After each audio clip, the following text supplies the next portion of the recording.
It was my first fire jump on the Gila. I'm a Montana boy, and that's all I knew was because they never sent first-year men down to New Mexico because it's too damn dangerous with the high density altitude, the squirrely winds, the rocky terrain. So I was a second-year man by the time I got down here. Well, I'd had, I don't know, 7 or 8 fire jumps, but all Idaho and Montana, North Country. And I'd never been to New Mexico in my life. And we got in a Douglas racer and flew down here, and the next thing I know, there I am in New Mex. And the very next morning, there was a bunch of two-manners. There was a storm had gone through, and there was fires on the Mimbers.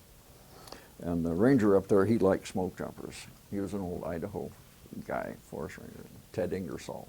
He'd always call for jumpers whether you need them or not. Anyway, there was a series of two-manners, and we took the Doug, and there was 2 guys ahead of me going to hit the first. There was a series of fires that had been started by the same storm.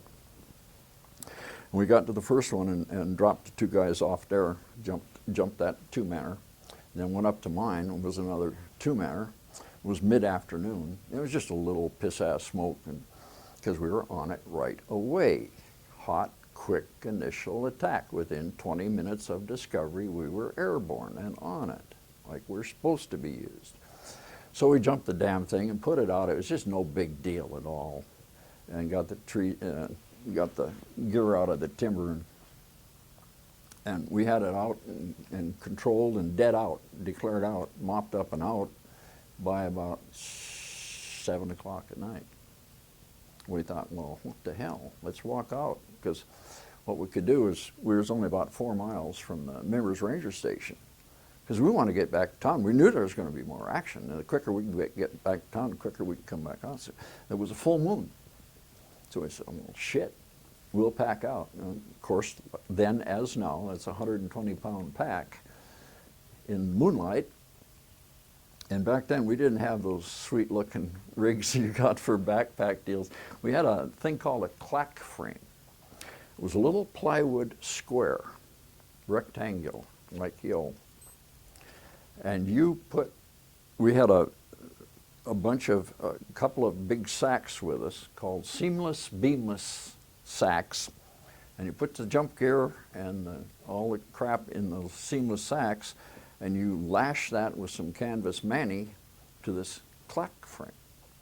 And you carried that 120-pound. That was a balancing act to do that. And I was always a cracker ass and having trouble walking anyway.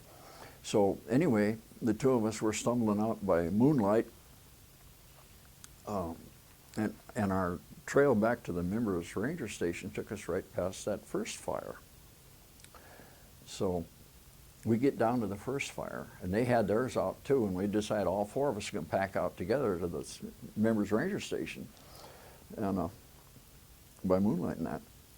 So, but one of the other 2 jumpers was just sitting there laughing his ass off. We knew something had happened. And we said, what's the deal? And he says, oh God, and he's talking to his jump partner. He's looking at his jump partner sitting over there with a real sour look on his face. Well, none of us had ever jumped cactus before. We'd never even seen a cactus. The only cactus I'd ever seen was in a garden flower shop. That son of a buck came down ass first on a sword cactus, on a Spanish bayonet. And the jumpsuit then, it's the same design in that, but it was 17-ounce canvas duck with 1/4-inch felt. That was what, and it went right through his ass and just nailed him right to the bone. And he came down ass first on that sword cactus, and the whole damn thing went over like that. Well, Jesus Christ, that jump partner, his started laughing. Of course, when we heard the story, I started laughing, because it was no big deal.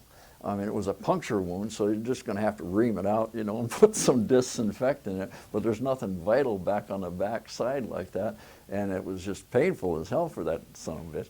But we, of course, jumpers are wonderful at seeing the humor in anything if it's the other guy's ass that's in the crack. And quite literally, the other guy's ass was well cracked on this one. And I think I laughed harder than anybody. God damn, that was so goddamn funny. He. So off we go, hiking down the ridge.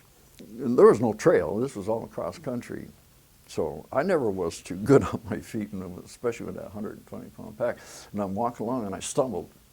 Well, you don't want to fall wearing that thing. You can twist a leg, break an ankle. So I could see something right, kind of gloomy looking, but I could see a big bush right in front of me. Big solid looking damn thing. So as I started to go down, I just grabbed it. And it wasn't no bush at all. It was a goddamn staghorn cholla cactus. And I took that son of a bitch like that, and I grabbed that thing and busted it off and tumbled. It was on a spur ridge too, and I tumbled all ass over tin cup down there. I was picking spines out of myself for the next goddamn week. Well, he who laughs last laughs best. I'll never forget his, he, Davis, you sure look like a goddamn fool making love to that goddamn cholla. So, oh, hell. We had a lot of stuff like that. Some other veteran one time pointed out, he saw it as a military vet. He wasn't seeing it as a jumper does. He says, you guys have got kind of a sadistic sense of humor. You laugh at shit that other people's just kind of appalled at. But that's part of the way you stay cool. That's the way you laugh that sucker off, you know. So that's all.